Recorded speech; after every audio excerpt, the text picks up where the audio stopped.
Hello mga kabibig! Welcome back sa ating bagong YouTube channel. Ito ang pinakamaingay ngayon YouTuber sa lahat ng YouTube. Ako si Kabibig maglabag na with evidence. Ako po! Grabe naman yung taga Jensen. Oy, sineryoso niyo talaga ang pagdating ni BBM. Alam niyo ba kabibig? Si VVM pumunta ng Jensen kasi hinahanap siya ng tao doon. Nasaan ba ang presidente? Naghanap ba? Parang ang taga Mindanao hindi hinahanap ang presidente.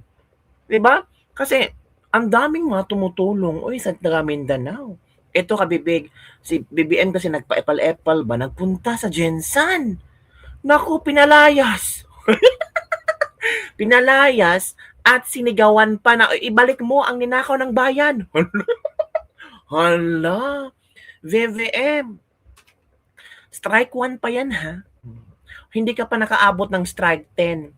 Strike 1 pa yan sa kung gaano kagalit ang mga tao sa'yo. Sinigawan ka na, pinalayas ka na, meaning ayaw nila ng mga katulad mo.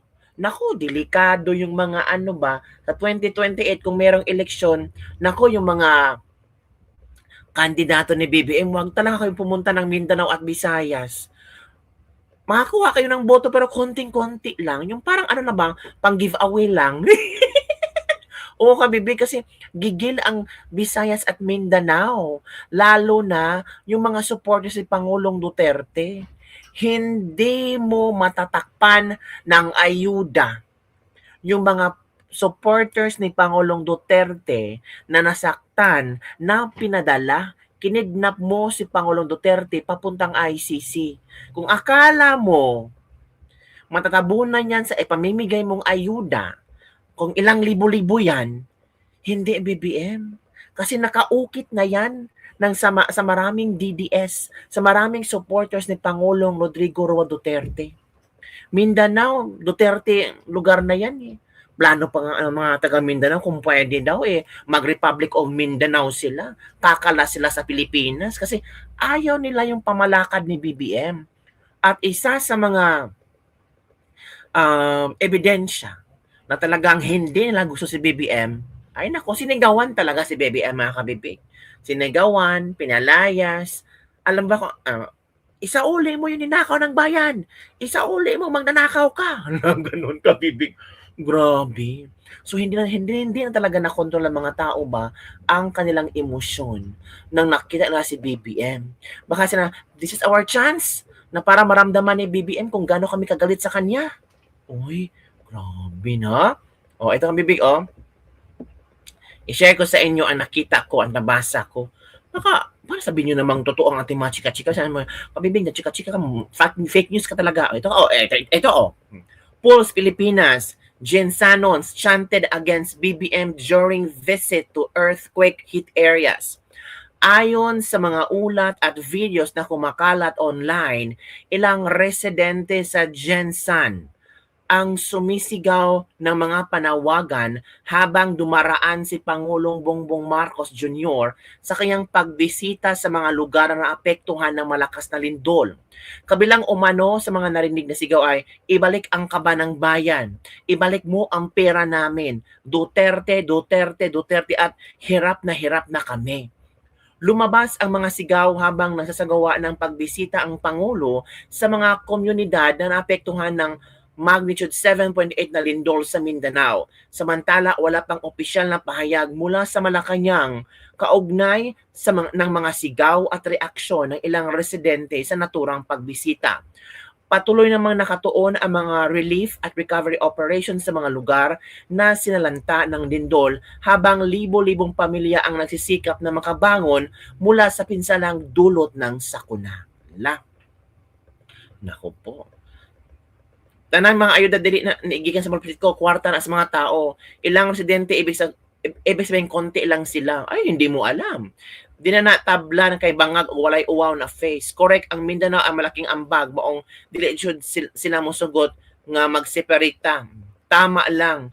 Muna giingon maski bata aron kabalo na kinsay tinuod nga nagserbisyo ngadto sa katawhan.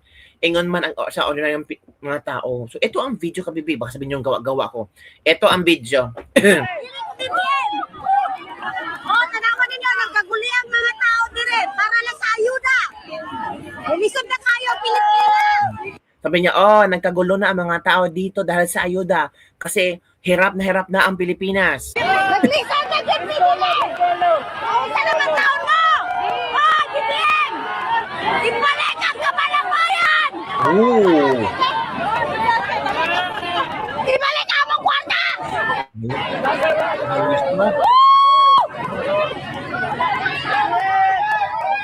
Wala nang pila na walang pila! Nagsingit sila kanan! Nagpila na kayo! Wala pa yung taon! Pumipila kami dito, ang sobrang init, wala pa kaming kain. Ang buntag ko na silipin nila! Oh my goodness! Oh my goodness!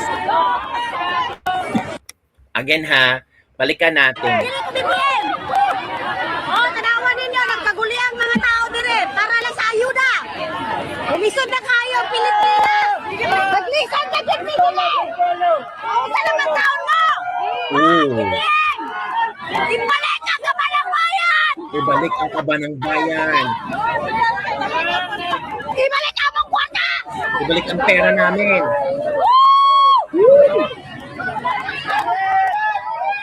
Wala nang pila na walang pila! Wala ng pera na, wala na ang pera. Nagpila kayo! Wala pa yung taon! Nagpipila kami dito, ang wala kaming kain. Nila!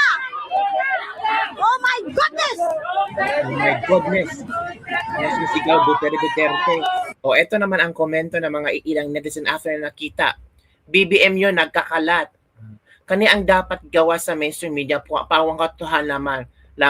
Tinipon lang kayo dyan para may masabi yung ibang tao na tumulong si BBM. Pero wala, tas pinahirapan pa ang mga tatagal mamigay kasi picture muna. Sabi ko sa'yo, wag mong subukan, masisira ang buhay mo. Ala talagang pagmahal ang tao sa'yo. Aray ko, BBM, wala talagang nagmamahal sa'yo. Hala ka mga kami. Eto pa, kanate, imo unta ng giluwaan. Akala pinakaguluhan siya, bad trip pala sa kanya. Buti pa si Senator Bongo, tuwang-tuwa ang mga tao. Ang galing mo na aray mo, Bongbong Marcos. Kanang 100 million gihatag niya, ambot lang, maabot man sa mga tao. Ibalik na kasi yung pera ng taong bayan. Bakit pumunta pa kasi dyan? Yun, nasigawan ka tuloy. O yan, kabibigay. Yun ang mga ilang komento ng ating mga netizen after nila lang kita ang videong ito. On the other hand, ito, si VP Sara. Si VP Sara ha, pinisita si VP Sara ang mga inboard patients.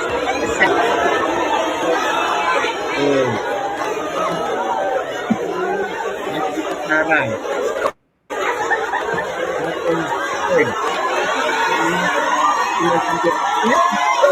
Tulungan. Ito ng Duterte.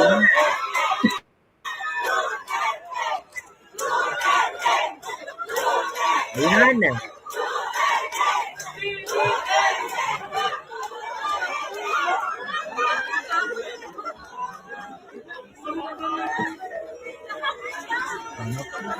Mahal ang disabilities.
Ito pa kabibig ha. Yan si VP Sara Binisita ni VP Sara ang burol ng mga nasawi sa Lindon, Barangay Tuyan, Malakatan, Sarangani. Yung kabibig. Pumunta ba si BBM ng mga ganyan? Hindi. Pag-usap si BP Sara, kino-comfort niya ang mga nawalan ng pamilya, ng mahal sa buhay. Diba? Iba talaga ang Duterte niya. Sa inyong mga patawad sa condolence sa inyong mga relatives o mga silingan. And syempre, salamat sa inyong support sa amo-amo opisina, sa Office of the Vice President. Ito ba yung sinasabi nilang walang ginagawa? Ito ba yung sinasabi nilang puro bakasyon? Ito ba yung sinasabi na chucky-chucky? Oy, Claire Castro, tingnan mo, oh. Ito yung working. Nice. Pinalik ka na isang lola ang kamay ni BP Sara. Ito, ang galing. Naku po. Yan na nga ang sinasabi natin, mga kabibig. Oh, ito, oh. Tingnan ang pagkaiba. Pareho bumisikat sa mga napektuhan ng lindol. O yan, PM. Tingnan nyo. Bibigyan ng ayuda. BP Sara, oh. Pinapalakpakan, minahal. Ano ba yan? Masakit naman.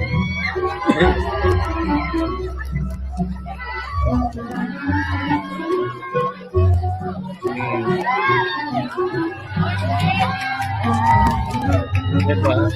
Ako, nandiyan si BP Sara talaga ako. Nahag talaga kay BP Sara.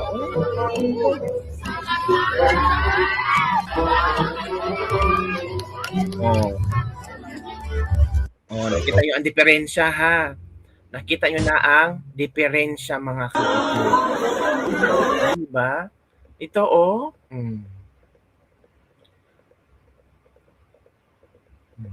When a powerful quake struck parts of Mindanao, Vice President Inday Sara Duterte did not just send help, she showed up. The Vice President visited quake-hit communities in Malapatan, Sarangani, and General Santos City on Wednesday, offering sympathies and relief aid. Diba? Sinasabi natin. Ito pa. Madami pa kabibig, oy. Ito, oh. Ite.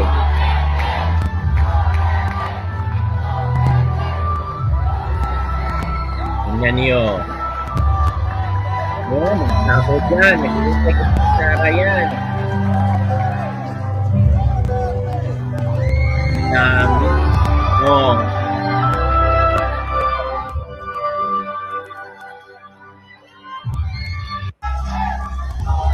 Grabe. Pero si BBM, ito si BBM ang kabibig. Nakita ko lang, ha. Wait muna. BBM, kamusta ka na pala? Saan si BBM, oy? Andito yung mga barangay chairman. We are continuing to work with them closely to make sure that all the needs, yung immediate needs ng mga naging biktima ay matulungan natin kaagad. Even kahit yung mga walang trabaho ngayon, doon sa nakita natin. Tumawa. Masama tayo sa casualty rate. Ano ba naman? Doon yung mga yung mga nakita natin. Dito yung mga barangay chairman. We are continuing to work with them closely to make sure that all the needs, yung immediate needs ng mga naging biktima ay matulungan natin kaagad. Even kahit yung mga walang trabaho ngayon, doon sa nakita natin. Takot siyang matsugi. Takot masama tayo sa casualty. Takot na tayo siya. Doon yung mga yung mga nakita natin. Ito ang komento ng ating mga netizen. Ito, palong-palo ang nakakatawa ba? Di pa ata napapaganda. Lalong sumasakit ulo ko sa'yo. Patawa-tawa pa ang bangag. Parang tuwang-tuwa. Meron naman siya nabubudol dahil sa lindoy. Unta, maapil ka sa gusulti. Ang grabe naman kayo. Kahit pa na ako nagagalit sa pinagsabi mo, mukhang high tayo dyan na. Ito ang trabaho ni Banga, ang hilig ng magpa-press kung mukhang bumatok. Ano daw? Bangag talaga si Animal. Anong funny bangag? Uy, grabe ang mga netizen kumaka-comment. Uy, so, ikaw, Big, ano ang iyong reaction mga kabibig? Nakita mo naman ang dalawa, no? VP Sara, BBM, si BBM sinigawan, pinalayas. Grabe. VP Sara, uy, grabe ang halaghag. Minahal talaga siya. Di ba, kabibig? Binisita ni VP Sara. Hindi lang si VP Sara namigay ng ayuda, kundi nakikipag-usap sa mga taong nawala ng mahal sa buhay, nawala ng pag-asa sa buhay. Kasi alam mo naman, lindol yan, maraming nawala ng pag-asa. Paano kami makabangon? Pero naramdaman nila na merong isang vice presidente.